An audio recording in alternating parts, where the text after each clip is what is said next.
In California, the battle is over church services. Pastor John MacArthur is defying Governor Gavin Newsom's new coronavirus restrictions, hosting indoor in-person services at Grace Community Church in Los Angeles County.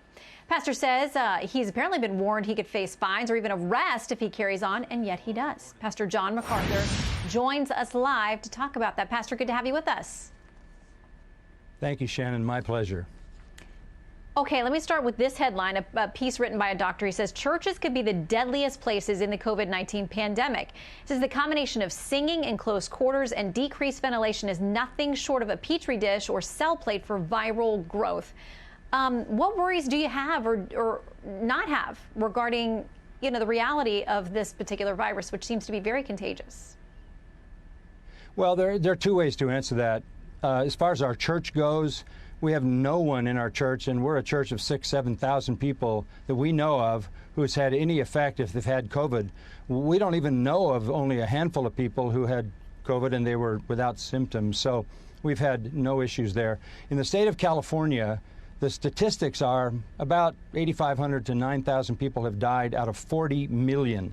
That means in California you have a 99.98 chance of getting through this without any final illness. So the lockdown and the draconian things that have been going on to stifle this culture, to stifle it educationally, to stifle the businesses, to lock down people, and then to shut down churches is just not warranted by the reality of the virus. So we feel like we are the most essential reality in the world.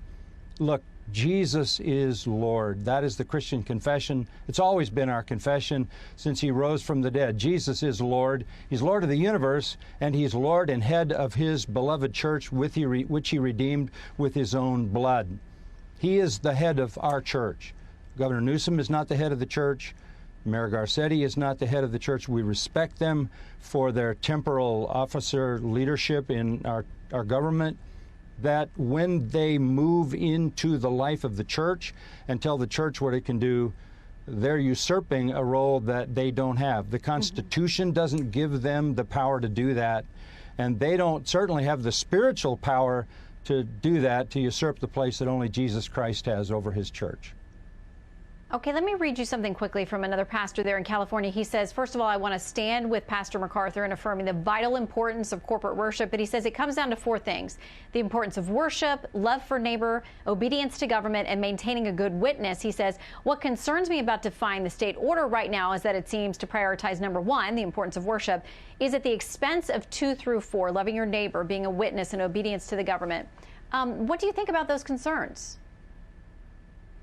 Well, first of all, we are a church that has a reputation for the last 50 years of obeying the government. We are a friend to this society, to every level of this society. We have been given awards and accolades and plaques from the city government, the police department, all in authority, because they recognize what an honorable congregation this church has been. But never before has the government invaded the territory that belongs only to the Lord Jesus Christ and told us we can't meet, we can't worship, we can't sing. There's no power given to the government to make those kinds of calls against us. Secondly, and I said this a moment ago, we love our neighbors. We're not spreading anything but the gospel. All right, Pastor, I'm sorry to stop you there. We're going to get cut off if I don't go. But Pastor John MacArthur, thank you very much.